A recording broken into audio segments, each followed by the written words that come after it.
Let's do it, folks. You know, it's Friday. You got that feeling. You feel it? You feel that we made it to Friday? Because sources confirming to me moments ago that it is Friday. Good morning. Welcome to the Street's opening bell here from Post 35 on the floor of the New York Stock Exchange. Today is, in fact, Friday. Some people like to pronounce it Fry-yay, and I understand those people. The 21st of October, no matter how you call it. I'm JD Durkin. Opening bell rung just moments ago, and I do mean moments, by Triple Flag Precious Metals, ticker symbol TFPN. This in recognition of its recent listing. We now turn our attention for this morning's broadcast to what is on tap for this Friday, or Fry-yay, depending on how you say it.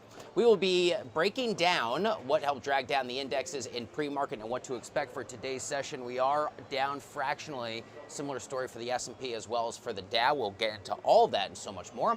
Plus, why Snap is missing the crackle and pop this morning, and what the company shares are doing to other top names in tech. Also, American Airlines and Express, and just a little bit of NFL Week 7 talk as well, because why not? Hopefully not a whole lot of talk of baseball, because as my good friend Martin knows, I'm not too happy with where things sit for my beloved Bronx Bombers right now. For more insight into those stories and so much more, we now bring in our senior editor and markets correspondent, Mr. Martin Baccardax. Yes, Martin, unfortunately, the Yankees are down in an 0-2 hole. I knew they would be.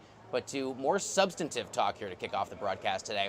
I do want to start with the T-note. The 10-year T-note specifically continues to hit new highs. We talked about it quite a bit on yesterday's show. Put this week's movement, what we've seen over the last 4 to 5 days or so, into a bit of historical perspective, if I could frame it that way. Yeah, it's been an historic week. You're absolutely right. In fact, we've seen the biggest gains for U.S. Treasury bond yields at the 10-year space at least since about 1984. No, I beg your pardon. What I mean to say is that we've had the longest run of weekly increases for the 10-year note since 1984, but we've added about 26 to 28 basis points in this week alone. Those numbers sound a little bit arcane, but really when you distill them down into real-world consequences, they are significant.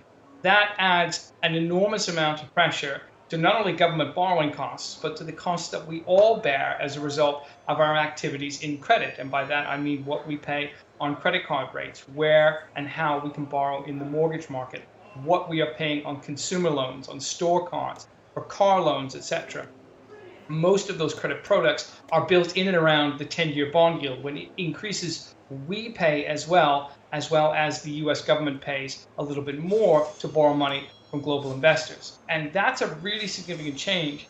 It's indicative of the expectation of higher inflation, or faster inflation, I should say, because faster inflation will erode the present value of a stream of future payments. And that's exactly what purchasing a bond gives you. It gives you a payment stream over a period of years that you discount to a price today.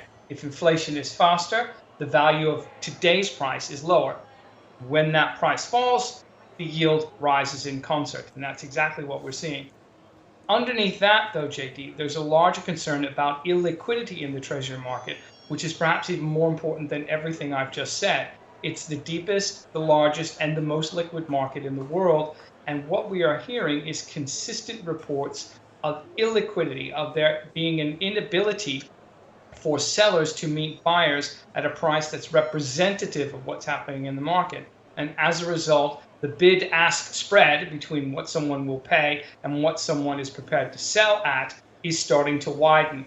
That is having implications for the bond market itself. It's part of the reason why yields are rising at a faster pace, and indeed they are extending these week-long runs of gains. And it does have implications for other asset prices as well, because if the treasury market were to become a concern, it's every bit as significant as concerns we've seen elsewhere, and going all the way back to the housing crisis of 2008. So more specifically, what did we learn from jobless claims yesterday? We talked a little bit about it, but people may be waking up this morning and they will see this week's jobless claims figures written a lot about. Can you give us a bit more perspective about the significance there and what stands out to you, Martin? It's really one of the best ways to get the pulse of the job market on a weekly basis. We look at the number of people who are filing for new unemployment benefits. And when that number declines, the expectation is that the job market is beginning to accelerate, or at least holding on to its acceleration. And I do see that as indicative of what we have seen in the retail space, JD. We talked a couple of weeks ago about big retailers such as Amazon, such as Target, Walmart, and others bringing forward their sales efforts heading into the holiday period. That's going to require new hiring, and I would imagine that is connected at least loosely to the declines that we're seeing in weekly jobless claims. They fell by 12,000 last week to about 214,000 collectively, and that does indicate some positive pressure in the labor market, which is exactly what the Federal Reserve does not want to see. Because if we are seeing hiring increase, you can imagine that the demand for wage increases and for higher wages for new entrants is going to accelerate as well. And that, of course, builds further inflationary pressures. So that is probably why we saw, at least in part, another jump higher in Treasury yields, another jump higher in the dollar, and certainly the expectation of a Fed funds rate that could reach 5% early next year. You and I spoke about that a couple of weeks ago, JD, and there was a little bit of pushback on that. But I think at the moment, CME Group futures are suggesting that that's exactly where we're going to go and probably stay there for a number of months while the Fed continues to assess this head-scratching inflation dynamic. One figure that I saw cited is, and you've probably seen the same one, 99.9%. That's the likelihood of another 75 basis point hike for November. And then from the guidance I saw, about 76% chance or so for another 75 in December, as opposed to starting to push into 50 basis point territory. What are you seeing there? And do we have updated numbers that might run contrary to what I just laid out? No, I think you've laid it out well, JD, and I was surprised to see, maybe I shouldn't be surprised to see given the numbers that we saw from the employment market yesterday, but the fact that they are holding on to that 75+% perspective on the fifth 75 basis point rate hike in December probably does suggest that the markets, at least a portion of the markets, are buying the Fed message that they are going to tame inflation come what may. And even they are going to continue to do so, even if they tip the US economy into recession. Now, there's a mixed set of data right now that suggests inflation could be avoided, particularly on the back of consumer strength. But we still have many months to go until we understand that with a bit more depth. But at least part of the market has accepted the Fed's premise. Now, whether that premise is going to be further accepted into the equity markets is anyone's guess, and we may not know that until the end of the earnings season because there are just too many stocks, heavily weighted, some less so, others that are moving around on a daily basis that distort the broader picture. So really, we may have to wait to the ending of the earnings season and ultimately the result of the midterm elections to find that broader and longer term direction for U.S. stocks. But if the Fed is consistent with its messaging after that, you can imagine there's going to be downward pressure for sure. And speaking to that point about pressure, I do want to read for you something out of the Wall Street Journal and just get your reaction, because I think it is the good faith continuance of what we were just talking about. Fed officials are barreling, of course, like we just said, towards another interest rate rise of 75 basis points for the meeting in November 1st to 2nd. But some officials, according to the Journal, have begun signaling their desire both to slow down the pace of increases soon and to stop raising rates early next year to see how their moves this year, in other words, 2022, are slowing the economy. Any reaction there? And if that is the case, what does that mean for investors watching, you think? Well, to be honest, JD, that sounds to me like a rewording of the minutes that we had from the Fed meeting in September. They essentially articulated everything that was expressed in that journal piece, in that they were going to be mindful of the impact of their rate hikes on the broader economy. They were going to be closely tracking the data, as of course they should. Maybe there is a suggestion that they'll stop at that terminal rate into next year, but that was always going to be the case anyway. I think really the only difference is that that terminal rate now appears to be about 0.5 percentage point higher than previously anticipated. Now, whether it lasts for longer, maybe that's a different debate. But from what I have seen in that report today, it does seem to be a reiteration of the Fed's messaging and certainly the indication that we got from the minutes. Maybe there's a bit more flesh on the bone, and that's always valuable. But it doesn't change ultimately, JD, where we're headed, and that's to a 5% Fed funds rate. That's an incredibly significant change from where we were 12 months ago and indeed 24 months ago, when about $18 trillion of global fixed income products were trading with a negative yield because central banks had had their rates at near 0% for so many years. in the month of September, JD, there were 35 rate hikes from central banks all around the world. There's been 335 so far this year. It's been an incredible change in terms of borrowing costs and the broader financial market landscape. So the fact that we're getting a 5% shouldn't be a surprise, but for whatever reason, it continues to flummox investors. They haven't been able to believe the Fed, and they're really only starting to do it just now. Separately, aren't there at least a couple of central banks that have tried to go the opposite way with not very good results? The most significant in that sort of quadrant, JD, is China, where they probably have so many other issues regarding their broader growth prospects. And of course, we don't really necessarily know what they are because they're not terribly transparent about the data. But I think that's probably the one outlier in terms of where we are expecting to see central bank rate hikes.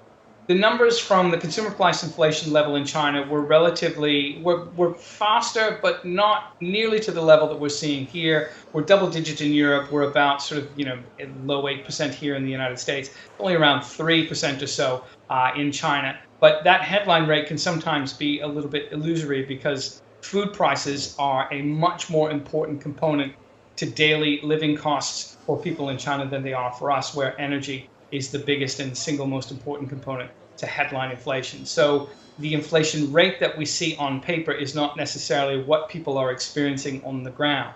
And China's growth prospects are so weak at present that the central bank probably isn't ready to raise rates in order to tame it because they're simply worried about pushing down too hard an economy that's only just coming out of its pandemic doldrums. So that's the one outlier. But for the most part, central banks are on the same page, largely because they have to be. The Fed is leading the way, and your currency can't seem to be lagging too far behind. It'll simply get punished by investors and almost immediately. Yeah, and of course, the strength of the U.S. dollar essentially means we're kind of passing further inflation off onto those other countries, and the cycle kind of continues from there. So I appreciate the perspective. One last point about this. If terminal rate is now going to be at or around 5%, how long might investors expect it to stay there for? What does 2023 look like? I mean, I don't know if you are in the business, you like to make big term predictions for next year, but are we looking at Q2, Q3? Does it stay there for a while before we start to pull back? I can't see a scenario, JD, where the Fed reverses anything until at the earliest, the fourth quarter of next year. We're going to be at that terminal rate for the bulk of 2023 and possibly even beyond. The one caveat to that, I would say, is if we have a surprisingly deep recession, if indeed materializes as a result of some exterior shock to the broader global economy.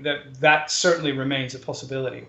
But if the path that is expected for the labor market, where the Fed sees unemployment at 4.4% at the end of next year, for inflation and for GDP growth remains consistent, you can certainly anticipate the Fed staying at that 5% rate for, again, at least the bulk of 2023 and possibly into 2024.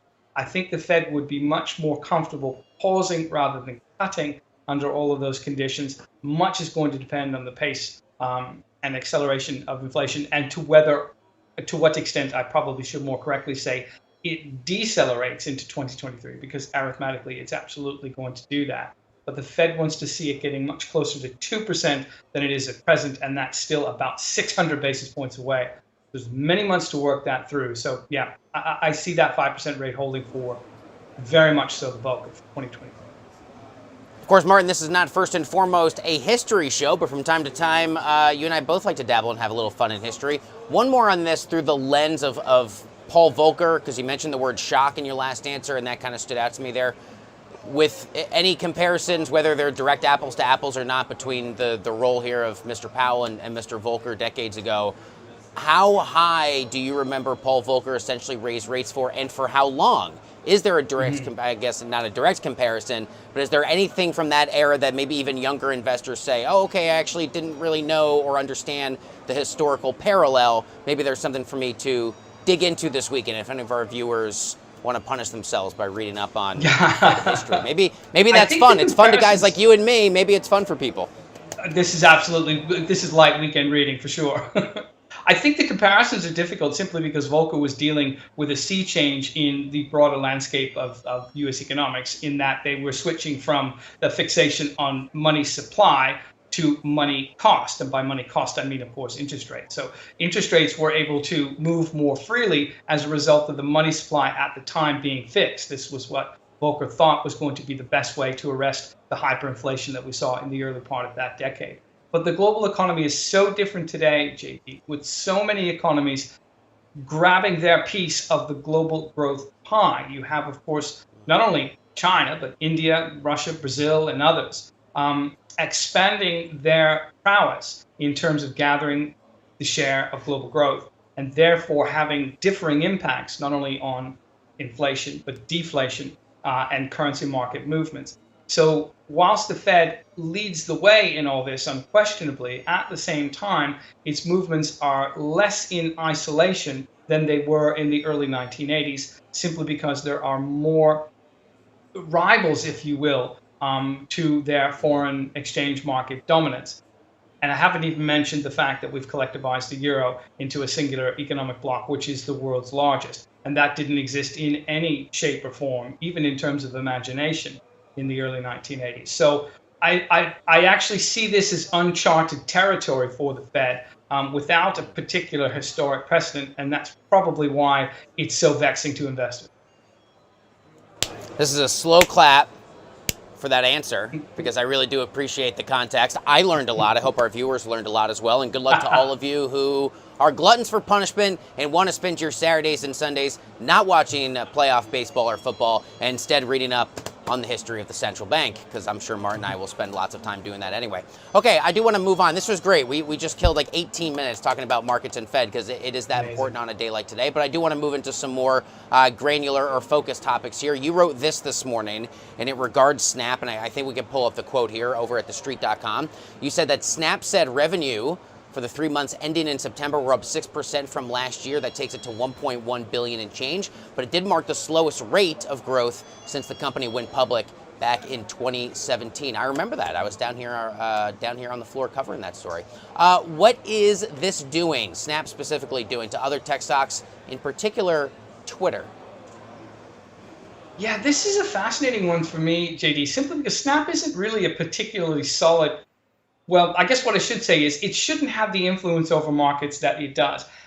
Over the past year or so, its earnings reports have been a bit of a beacon with respect to ad market spending and the strength of social media companies. There are many people who question whether that's the correct way to do it, simply because Snap just doesn't have the balance sheet strength, or indeed the sort of historical precedent of a company that should exert that influence. It's only been around since 2017. And the stock has really only gone in a singular direction since then, for the most part. But for whatever reason, people do pay a significant amount of attention to what the company says about ad spending going forward, maybe because it tends to be first. It's usually the first out of the gate in third quarter earnings. So perhaps in much the same way as the Iowa caucuses give us an indication of where we're heading in presidential campaigns, Snap does the same, even though Iowa is a relatively small state economically and in terms of population in the United States. But what Snap is saying is that there's a pullback in global ad spending from corporations who are worried about the macroeconomic conditions, the hyperinflation, the geopolitical tensions, and everything else. And that's going to filter through into their revenue gains, even as they grow their user base. And that's the one thing I think that has to be remembered for Snap, JD, is that it's actually a really good utility in terms of communication for people under 25. People tend to use Snap in that demographic in the way that you and I might use text, and in the way other people use email. It's their principal form of communication. My daughter loves it. She can track where her friends are. They can meet up as a result of the map function that you have inside the Snapchat app. It's her principal form of communicating with family and friends and everything else like that. And I don't see her as being an outlier in that. U.S. users and global users were up to about 363 million. So very solid gains in terms of user growth, but they simply haven't been able to monetize it, and they've had more of a headwind in monetizing it, JD, as a result of this pullback in ad spend. Did you compare Snap to the Iowa caucus? I just want to make sure that comparison. Yeah, I don't know where that came from. I put it down to too much caffeine. No, I really like it a lot. Have you been to the Iowa caucus, by the way, to Des Moines or elsewhere in the state, the Iowa State Fair, perhaps? I have not. The one thing I would love Iowa to change is, if I'm not wrong, JD, there are 99 counties in the state of That's Iowa. correct. I've never understood why they just don't go to the even 100 and make it easy for us when we're doing the arithmetic in caucus time. But for whatever reason, they're staying at 99. I guess they're big Wayne Gretzky fans. I will say too, I mean, the Iowa State Fair is wild because you watch presidential candidates like flip the pork chops, and a lot of it's very staged and it can be very awkward.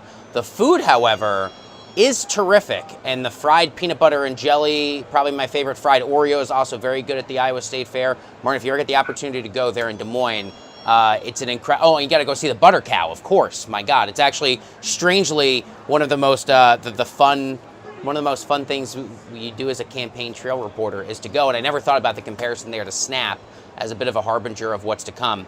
But not always, though, right? Because you could lose the Iowa caucus like Donald Trump did and still win the nomination. Very good point.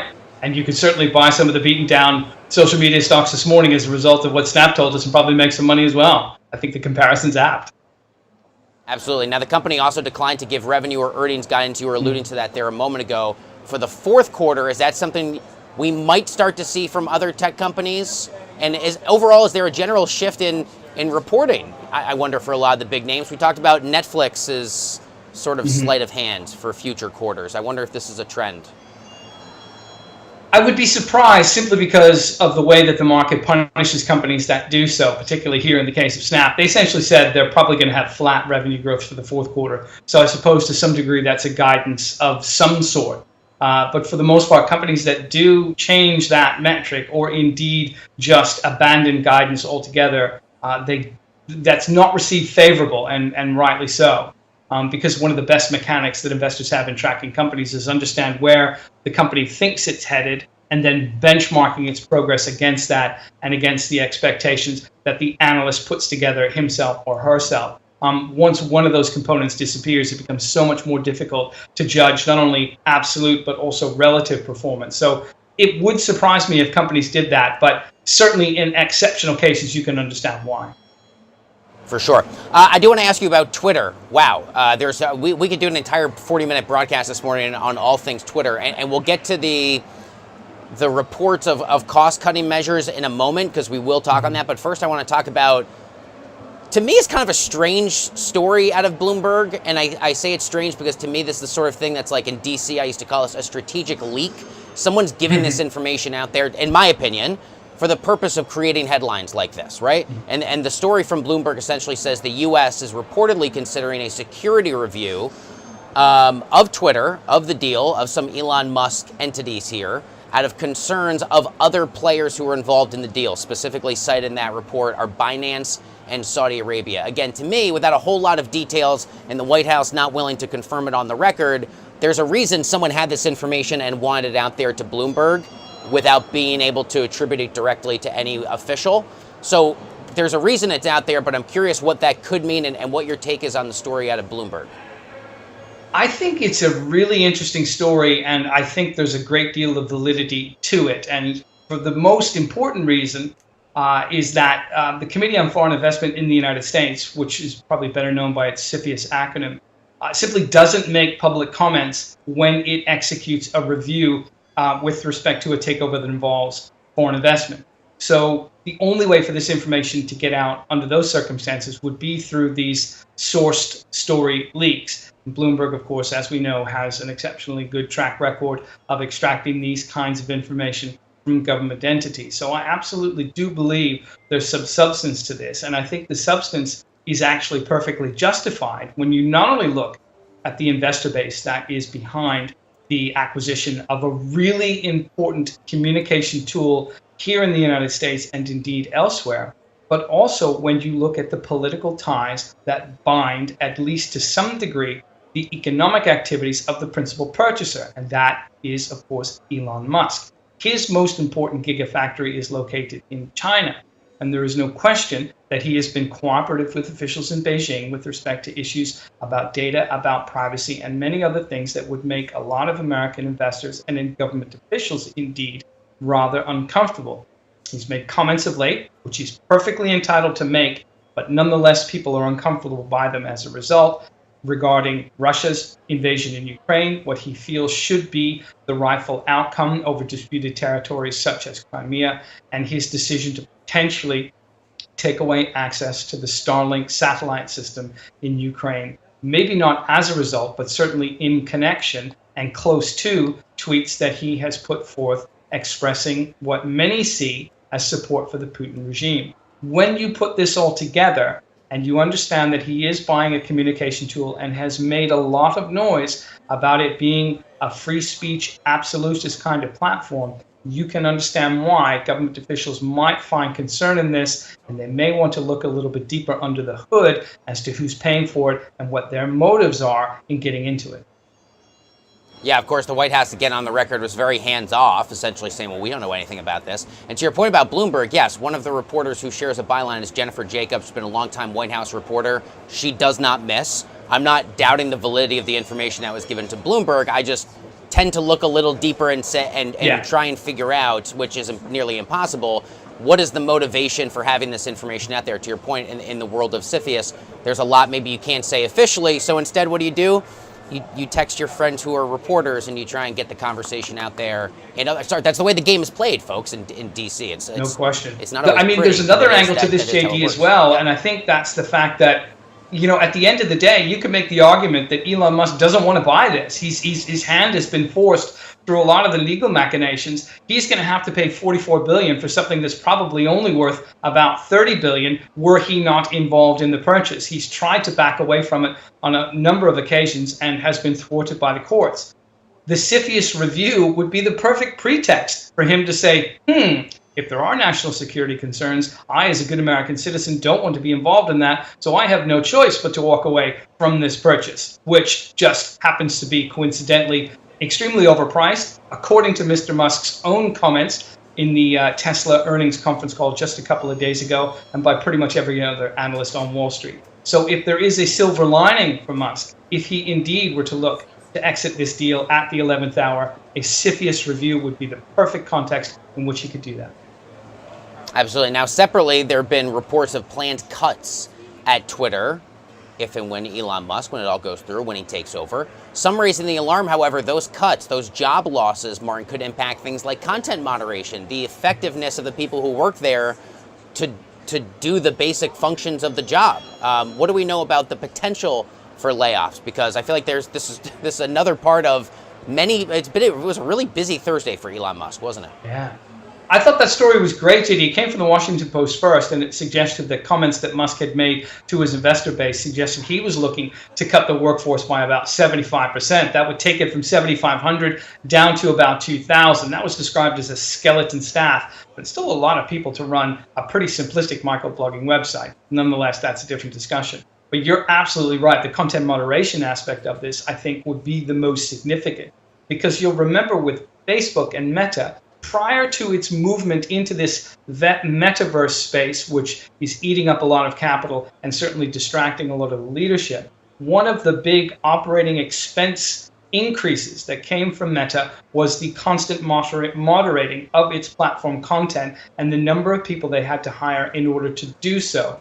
Musk, again, talks about the free speech absolutism that he wants on the platform, so maybe he feels that he doesn't need to have as many content moderators as is currently required. But that's going to change the nature of people's experience on the platform, and it's certainly not going to allow celebrities and people of other high profile to come in and join, because so many have left simply as a result of their fatigue with being attacked with every innocuous tweet that they make. Again, from an economic point of view, it might not matter. Musk wants to take the company private anyway, and he said that he's not worried about the economics of the purchase to begin with. But for the rest of us, and particularly myself, who's been a devoted fan and finds the content from a financial market point of view invaluable, it would be a shame if it were to descend further into some of the nastier elements that we've seen on the fringes as a result of these big job cuts, should they come about.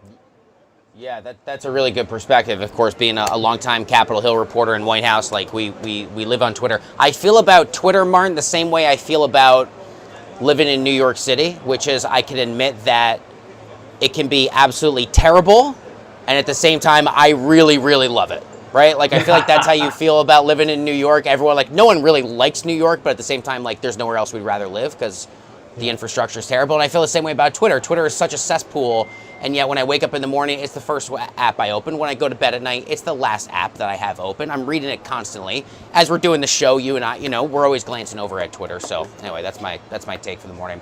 You want to do a little rapid fire? Described it, JD, as being similar to smoking. It's horrific at first, pleasurable with effort, addictive over time. That's sort of how I remember my Twitter. Yeah. That's really good. It's fun. I'll run into people I haven't seen in years. Like, oh man, I saw your Twitter. I saw your tweet blow up or something. I was like, you don't understand. Like, I spend far too many hours of my life on Twitter. Maybe I'll do better for 2023. I'll make it a resolution.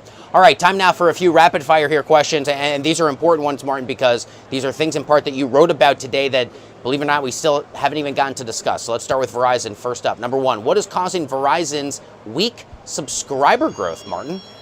It certainly appears to be these price hikes that they put into the marketplace over the summertime, JD. They had an administrative fee that they added to every consumer line. There's a fee that they added to business lines. And they also had price increases to match an earlier hike from AT&T back in the spring. Collectively, they are pretty much at the pace of inflation, but still significant enough that they seem to be holding down the ability for Verizon to grow the subscriber base, and certainly not to the pace that we've seen with T-Mobile and with AT&T. So they had net adds of about 8,000 for their wireless postpaid subscriber base. That was much less than anticipated.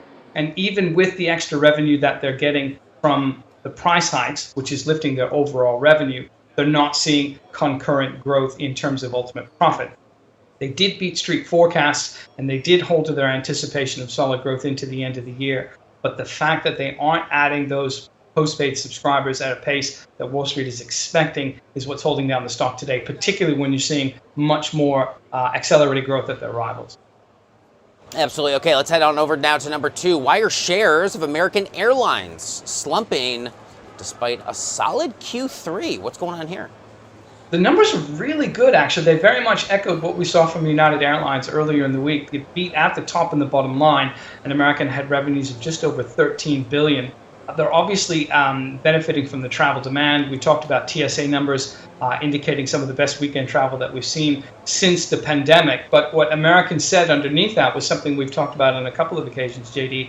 They have a pilot shortage and they're waiting for plane delivery, and therefore they're not able to increase capacity in order to meet that boom that is likely to be extended into next year and beyond. So investors, whilst they liked what American was able to do and probably will do in the fourth quarter, they're simply maybe being a little bit more cautious about the ability to capture as much demand as they can while they're still constrained by capacity.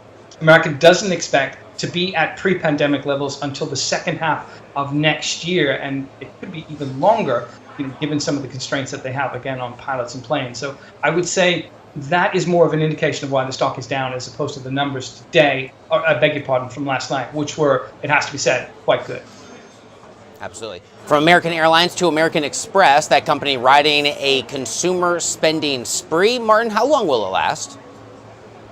Numbers, again, this is an odd one for me, JD. I think for some reason, American Express is simply getting caught in the downdraft of the broader market today because the numbers were much better than expected, and they indicated really solid growth on consumer spending. In fact, what they said was that travel and entertainment spending in international markets exceeded pre-pandemic levels for the first time in the third quarter, which ended in September. So that's a really significant change. It's indicative of what we're seeing in the travel market and indeed spending markets here in the United States as well.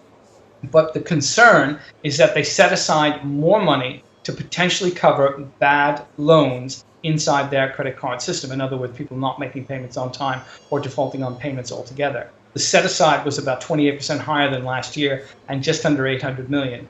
It's somewhere around the region that we saw the set aside for some of the mid-sized banks last week. But the fact that that number is increasing and there is some concern about consumer balance sheets heading into the end of the year kind of took some of the steam out of the American Express story this morning. But I think that stock was down probably as a result of what we saw in the broader market as opposed to those numbers. But that set aside was still worrying nonetheless.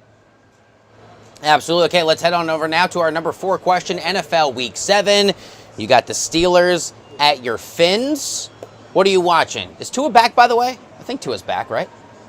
They are saying that he is healthy and prepared to play on Sunday, and I certainly hope that both of those statements are true. I mean, that was just such an uncomfortable injury to watch against Cincinnati a few weeks ago when his hand seized up after that tackle, and that, of course, only came just a few days after a suspected concussion in the week prior. So we hope for the best for him, certainly from a health perspective, and certainly in me as a Dolphins fan from a performance perspective too. But I guess really another interesting quarterback story for the weekend will happen on Monday night to some degree, JD. Really interesting statement from the New England Patriots that say they expect Mac Jones to be available for that game. I can't read the tea leaves there, and Belichick is, of course, notoriously cryptic when it comes to that sort of thing. But is there a chance that he's going to sit Drew Bledsoe style in favor of the new Bailey Zappi era in New England? Wow, a Drew Bledsoe shout out. Of course, the rest was history, right? I mean, it's incredible because we really know what happens as soon as Drew Bledsoe went out back in the day. Literally, the sports world was never the same Only again. A legend, that's all. That's it, only a legend. We'll see what happens. Good luck to the Dolphins, my friend. The great Martin Baccardax. We got a lot in today for a busy edition of the show on this Friday. Thanks a lot. Enjoy your weekend. Thanks, JD. You got it, man. All right, that's going to do it for the Market Open here from the floor of the New York Stock Exchange. There it is. Stick with The Street for more on these and all the other major market stories that matter to you. Have a great weekend. We'll do it again Monday. See you then.